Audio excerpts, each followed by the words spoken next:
What is normal? Something strange about how we view each other, or even view ourselves, is that anything we take into almost an obsessive interest, even momentarily, into excessive detail of interest, is deemed weird, awkward, obsessive, abnormal. Let's say that, well, this is a conversation that we were having just a few moments ago. I have often nosebleeds. My nose, I have a lot of nosebleeds.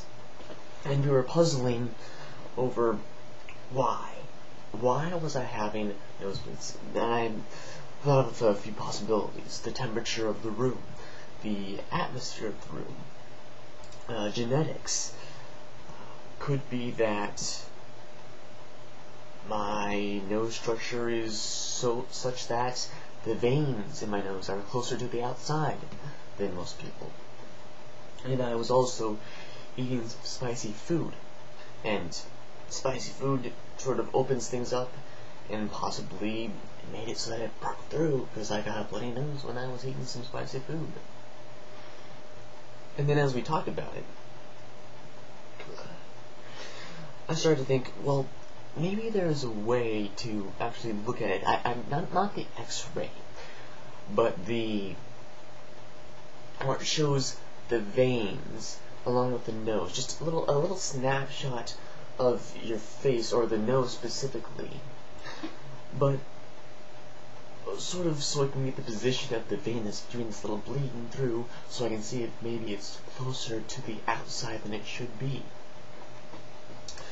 So we puzzled on this for a little bit, and then it was mentioned that flash thing, that light, and then I was confused about it. But then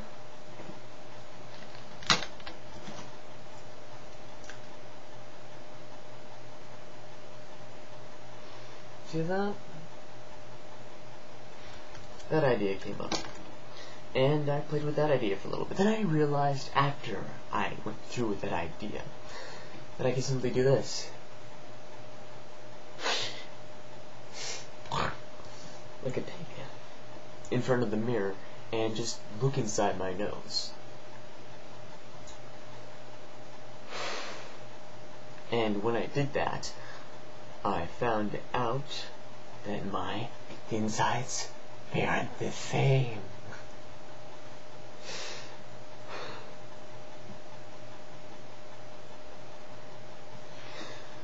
I'm not sure if you've ever experienced this, but I often have wondered if there's a way, you know, when you get a runny nose or anything of that sort, or just something is inside your nose, you want to get it out. If there's a way to just make some sort of contraption where you can just squish it up, just stick it inside your nose, it'll just expand, and then you just pull it out, all the stuff comes out with it. And a while back I was puzzling this, and I came to the thought that the earplugs that we use would be an excellent, just adapting them would be an excellent tool, because you could just basically get the earplug, carve it out the inside a little bit, or even just modify it. Stick it up your nose, wait for it to expand, and just make sure a string is attached to it, and just pull it slowly out. And your nose is clean now. And you're going to need to wash that earplug too. Especially if you plan to put it back inside your ear. Well, if you cut it, you won't really want to put it back inside your ear.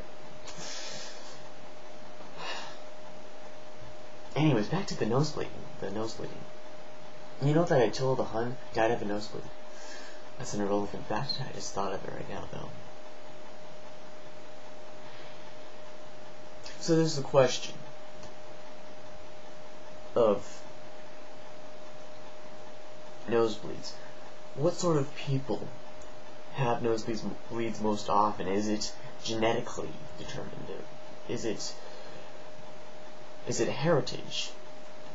And obviously the situation affects it, temperature, the pressure. That's just granted. The question is, does genetics impact this? Because you could have some.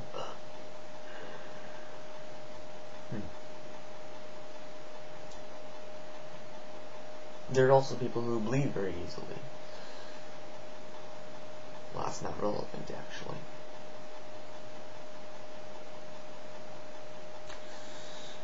Well, if you get nosebleeds, comment below. And tell me when and how often and all that fun stuff. 'Cause I'd like to know. I've done research on it. Google, just quick searches.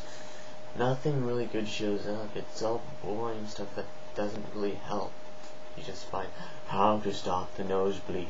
Well, I wonder what causes a nosebleed. Maybe we can prevent it in the first place.